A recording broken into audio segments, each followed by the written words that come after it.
Hi, everybody. It's Ken Haynes and Devin again, and we are joined today by Richard Williams, who is one of the original members of Kansas.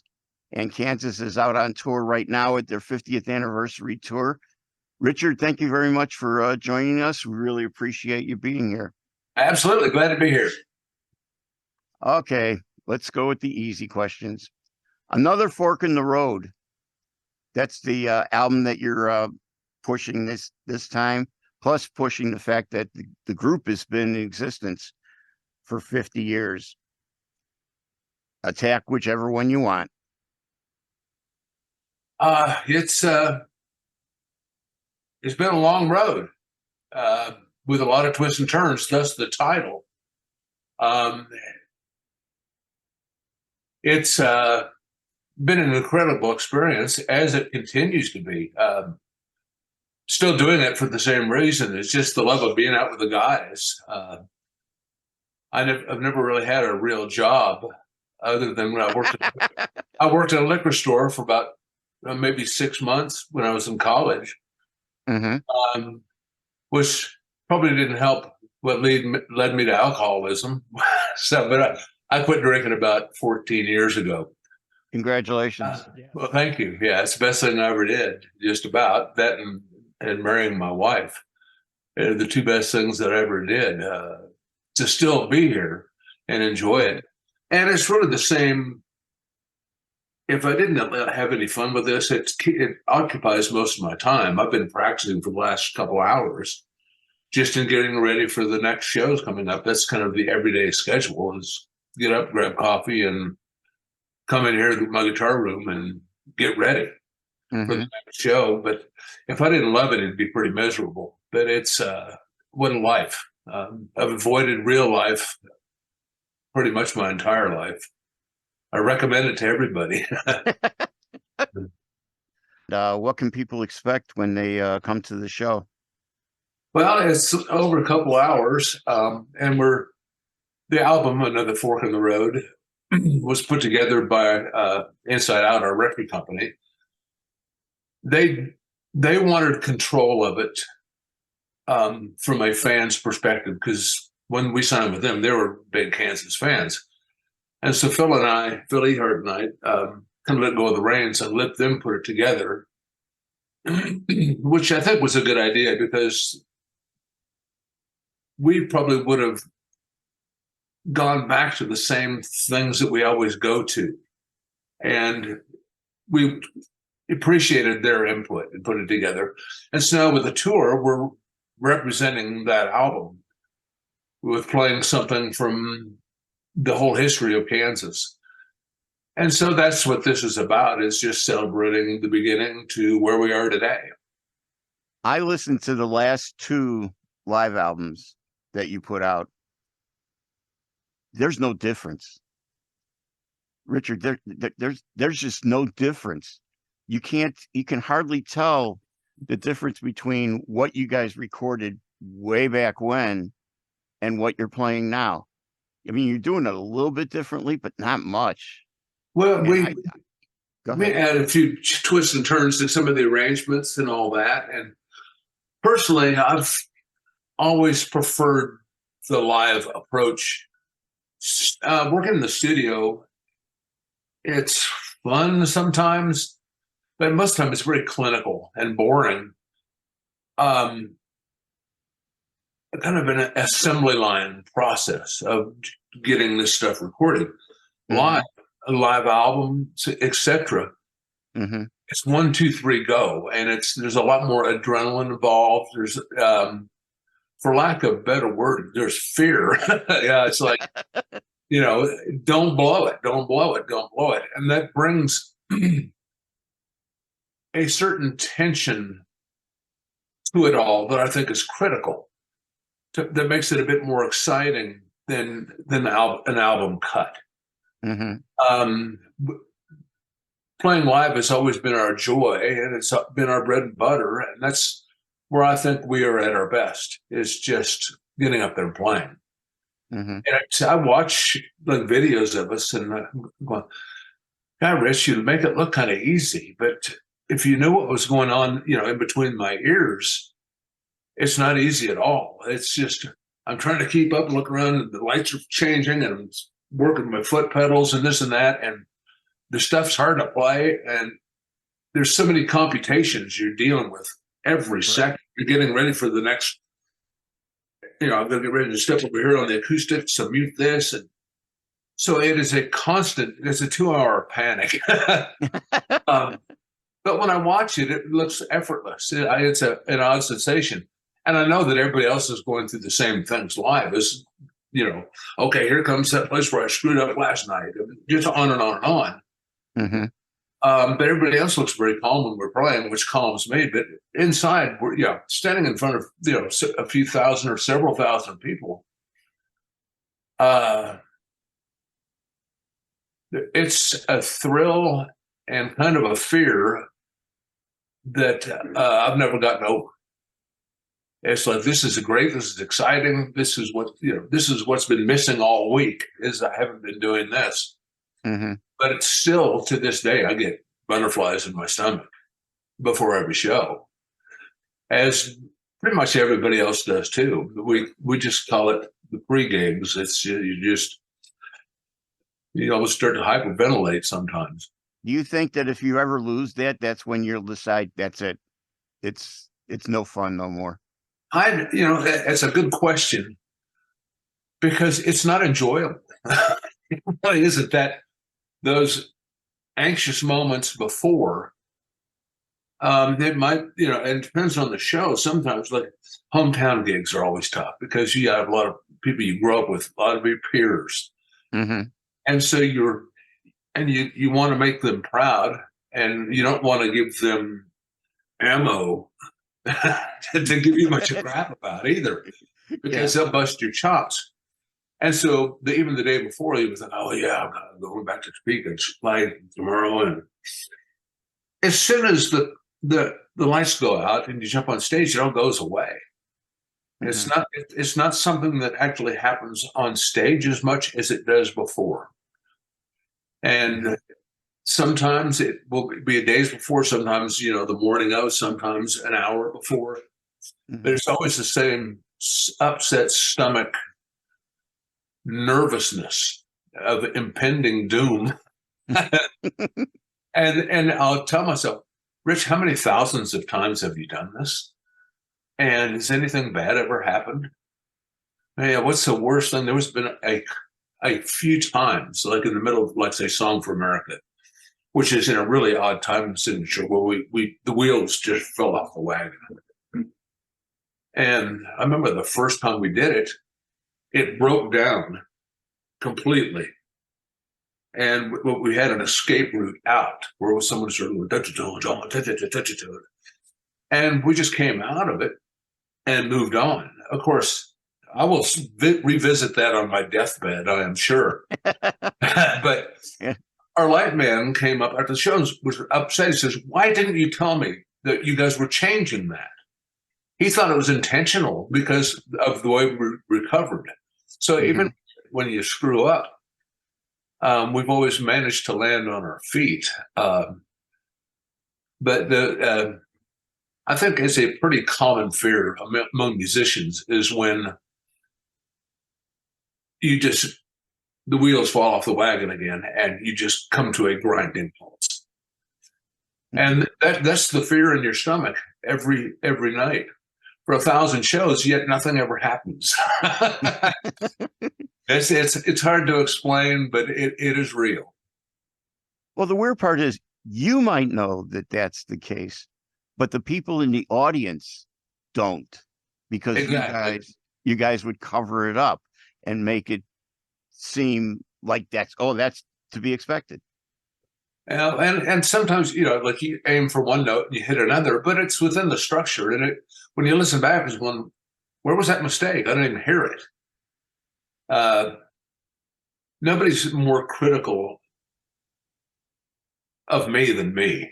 And it's going on constantly as you're playing. It's like, Where are you going? What are you trying to do here? What's going on? What's wrong? It didn't quite sound right. You're constantly tweaking and twisting and turning to make you and the instrument one unit that is expressing what you're trying to do.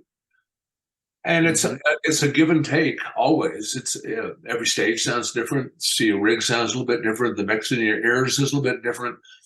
So all these computations that are going on, and it makes I'm making this sound like it's miserable, and actually it's very fun to struggle through it at times. And then once in a while you just sit back and coast. It's like, man, everything sounds great. Just sit back in the pocket and relax, and look around and smile at everybody because everything is just really clicking. And that's actually most of the time. The present configuration of Kansas can do how many Kansas songs? About. Well, we just had a change in violinists. David Ragsdale stepped down, and Joe Denizone is now on with us. So right now I don't know how many songs it is, but we're able to do about maybe up to 2.5 hours. That's just because Joe isn't caught up with some of the stuff. There's things that he's never played before and perhaps never even heard before. So that's about the extent of what we can do at the moment. So do you keep the same set, or do you try and mix it up so that actually you guys feel more involved into it? No, it's structured for so many. There's different monitor cues. There's the way the lights are set up, where you're moving from scene to scene to scene to scene, and it's set up in an order. To all of a sudden, there's a time restriction. Maybe we got a little bit too gabby or whatever, and it's a union hall. We've got all of a sudden we're getting notifications from management. Got to drop a song, and so that starts to panic because not everybody's hearing the message. And then skip this, we'll go to the next. And the light man has to know because he's ready for the next song.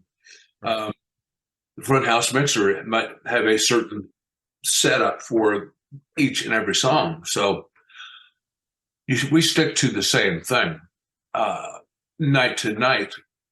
Although, it depends on what we're playing too. Like for the 50th anniversary, we're playing this 50th anniversary set.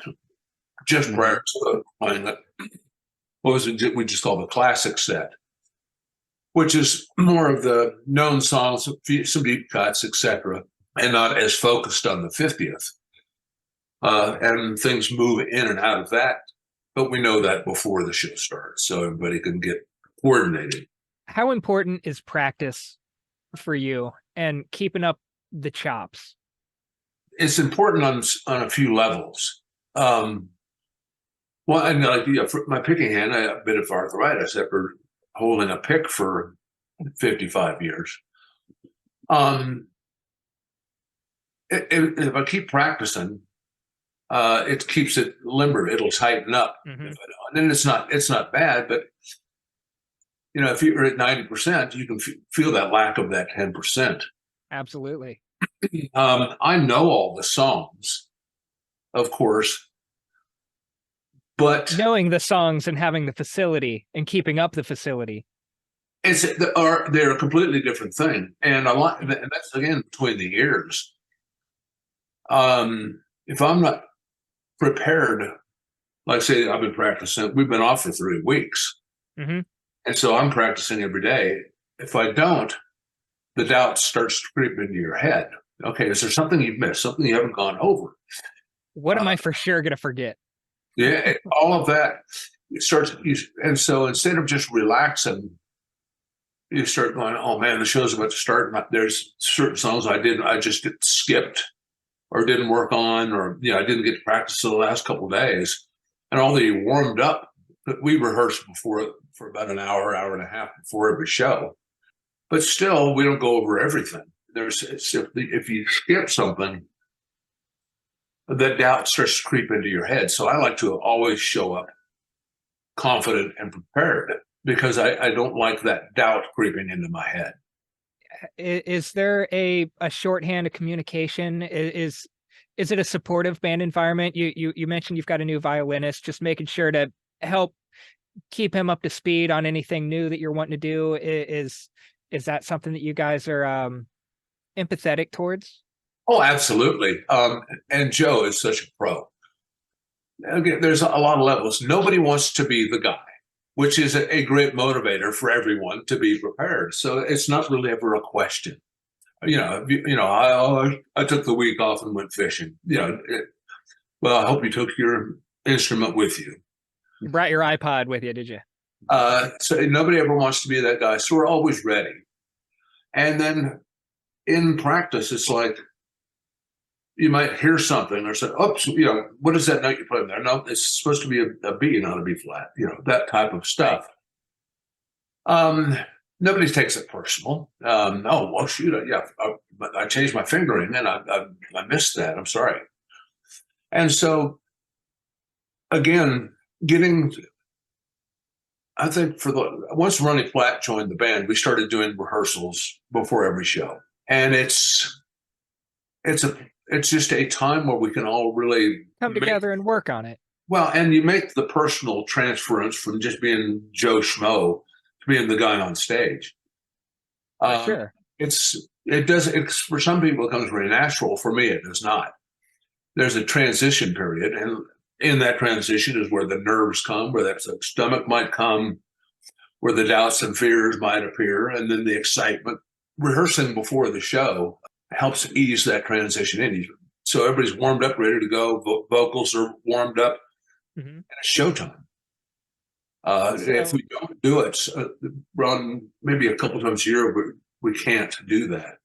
And it makes a difference. Do you have any advice for people who want to create, somebody who wants to get on stage, somebody who wants to do that? And maybe not even just advice, but the dose of reality, the delusion of grandeur, if you will. Yeah, well, I've known people that just couldn't do it because of nerves. You just do it anyway. Yeah. And you just keep doing it anyway. And it teaches you that there's not really anything to be afraid of up there. It's the monster in your head, not in everybody else's. And you gain confidence. Like, oh God, in high school, you couldn't get me to stand in front of the class and give a speech or something. History class, I got a B. I would have gotten an A, but I wouldn't give an oral report. I just, teacher, I'm not going to do it. She said, well, I'm going to have to drop you one grade for it. I said, fine, I'll take a B. Glad to have a B. But then I started doing a lot of, just radio over the last 30 years or so. Now I just don't care. Now, it has never hurt me at all. And so you by simply doing things, you gain confidence. The quality of quantity. Yeah, I've been in this organization for 50 years, so it's not like anybody's going to surprise me with something. And usually if they do, it's a question I wasn't expecting that I enjoy answering or trying to. Your feelings about the riffs, Carry On My Wayward Son, of course, being one of them, that no matter when it comes on, I'm listening to it. I'm ready. I'm here for it. Has your feeling about that song in particular changed since you wrote it to playing it now? Well, when Carrie brought that into rehearsal, it was basically the last day of rehearsals before we went in to record Left Overture. And so we've been working on material for a while now, every day. Carrie comes in and says, I've got another song. Everybody's going, oh. He had a little bit of it recorded and he was showing us this and that. And we sort of, wow, there's a lot of promise here. Things like the a cappella vocals and the harmony structure, all those things. Middle sections, it was just basically the opening riff, a bit of the middle and the verses. It wasn't until we got to the studio, again, now you're in this assembly line process where you're going for the entire album, you're doing like basic tracks, like it's drum week, and you're getting all the drum tracks done. And trying to get all the bass tracks with that. So we're probably in the second week of recording it. It's like, well, we need to start working on that new song because we Worked just out the arrangement beyond a sketch. we'd okayed it basically. Right. And so we worked on it in the studio, and then we started recording. So the version on the record is, okay, take 10 or whatever. It was the first time we played it correctly. And so a lot of them got a take. And then we started learning all the things on top of it. Then, thought, let's put the a cappella, the chorus at the beginning. Mm-hmm. It'd be really cool. So it all was very organic in how it all came together. Then sit back and listen, going, this could be a game changer for us here. This could This is different. Yeah. open the door to get us from an opening act, and building an audience to actually kicking the door down. And, One of those songs that it's a magnet. now, I hear it all the time in different places. And I can't not hear it when it's playing. You're always going, okay, what was I playing at that time? What was the position on the neck? I know which guitar I was using. And this sounds a little, okay, I'm going to try that approach live. You're always critiquing every note you've ever played. Absolutely. And thinking, okay, I'm playing this a little bit more snappy here than I'm actually doing live right now. So I need to, tighten up the tone or whatever. There's always something going on. The excitement of it early, of like, yippee, we've got a great song. And then the album goes, I don't know how many platinum because of it. Then you play it. There is a time when, you start to take it for granted and lose a bit of appreciation for what it is. After a period of time, maybe after the 30th or 40th anniversary, you become very grateful for that because that is the horse you rode in on. And because of that song, and then followed the next album with Dust in the Wind, those two songs are why I'm still here today. You're going back out on the 50th anniversary tour is they've kept us in the game. Which Between is that and our just desire to do it because it's fun and it's good. It's fun to go out with your friends and play music. And my feeling about the song for the last 20 years has been just gratitude for it. your production crew, sound, lighting, video aspects, all that stuff. Is that something you're involved in, or what's your take on that aspect of the show presentation and how things just happen? Well, like Chad Singer, our front house guy, has been with us for, I don't even know how many years now. He knows what we sound like. Mm-hmm. And so we're like, the last two live albums we did, Chad was involved in the production of it. Our front house console is a recording studio, basically. We record every single night. Exactly. And so when releasing the live album, he will go through like the entire year of that particular tour, say.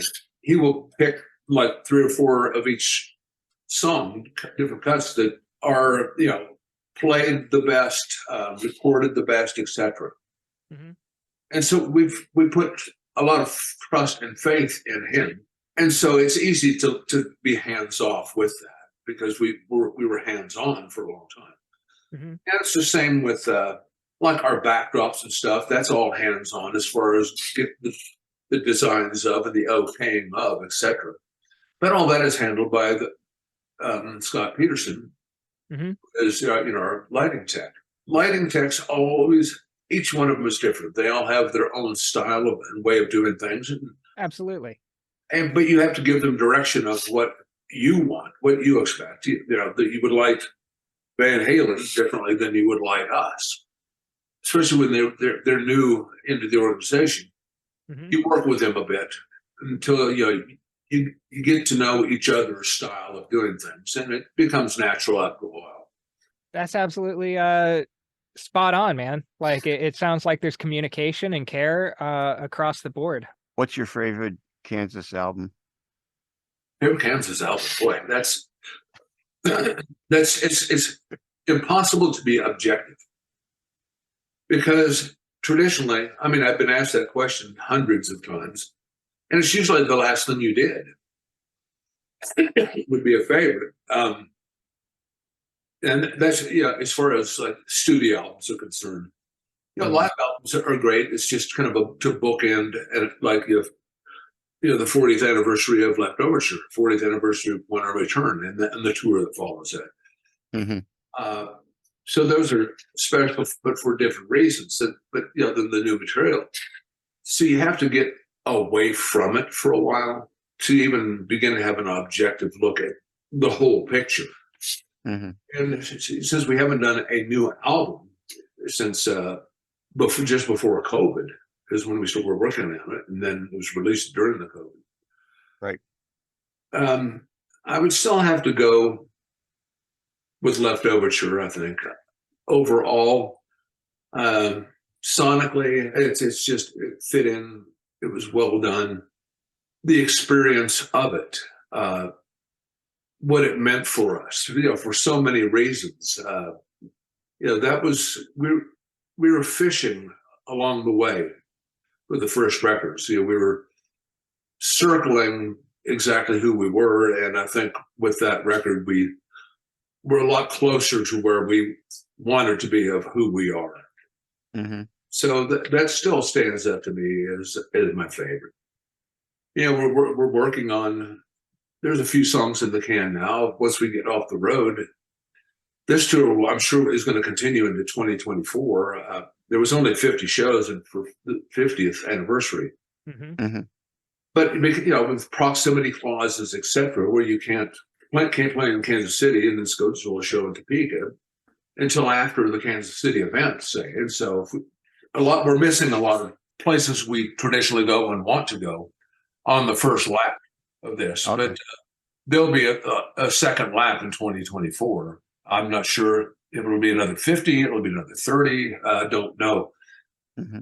Hopefully after that, we can put the pressure on ourselves to get back to writing more material and getting started on recording it towards the end of the year.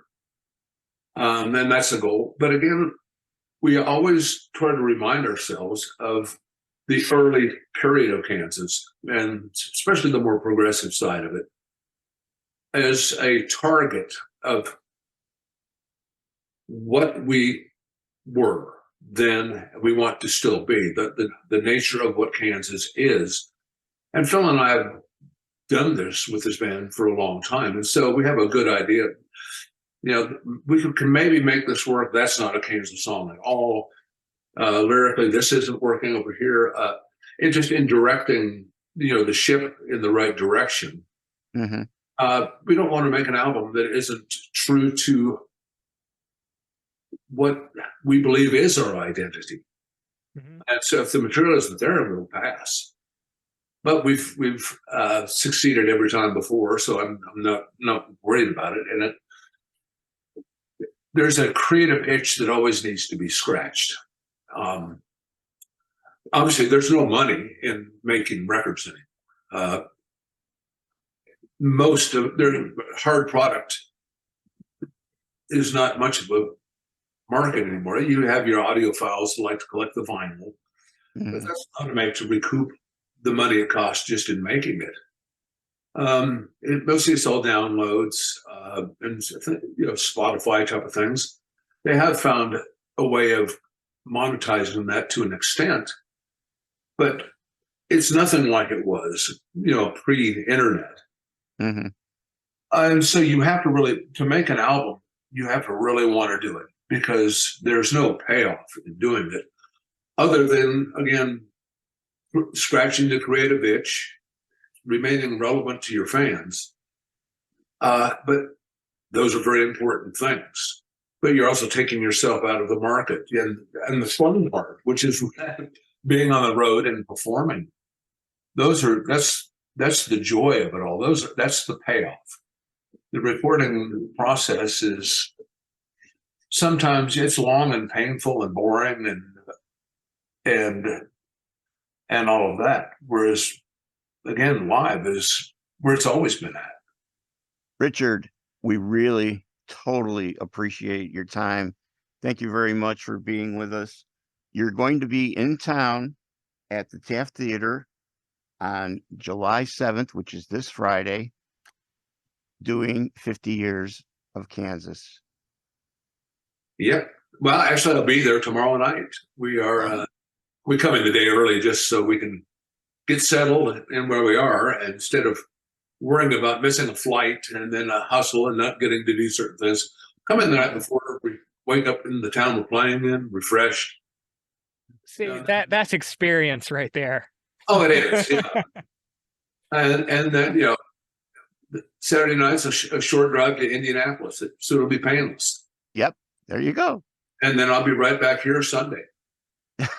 And the Kansas mode is what we aim to do, is do it almost all year. And I'll leave on a Thursday, and I'm home on Sunday. Play Friday, Saturday. That's the perfect situation. And most of the summer is that way. But you go out to the West Coast, you can't go flying back and forth. Like I'm in North Carolina in the mountains. Mm-hmm. It's just logistically not practical. So we'll stay out there for 21 days. But other than that, it's the Thursday, home Sunday. And that keeps everybody happy, fresh. Everybody gets to go home. We don't bus anymore. Busing was when it was work, because you were gone for a month or more at a time. Go home for a few days, then you're back out in the bus. You're playing, 4 or 5 nights a week, because buses and all that are expensive. You've got hotel expenses, per diem expenses, all of that. All the great shows are really on the weekend, for the most part. And you got to so you're playing in Omaha on a Saturday, you're playing in Cheyenne, Wyoming the next Wednesday, or the following Friday. So you're playing Thermopolis, Wyoming on a Tuesday for the grand opening of a bowling alley. It's you have to pay the overhead of all these people on the road and all the equipment and lights that you've got rented, that you're carrying, the buses, the trucks, all this personnel is an expense. So you're forced to play shows that you really don't want to play as much during the week. We figured out if we just dump the buses and fly everywhere, it keeps everybody happy. Our crew loves this schedule. They all have pets, family, home lives, friends, so they get to go home Sunday too, and hang out with their buddies till Thursday morning, and then off we go. So it's again, you're right. We figured this out. Work-life balance, even in rock and roll. Yeah, nobody gets burnt out this way. If somebody gets sick, you make it through the weekend, they're fine the next weekend.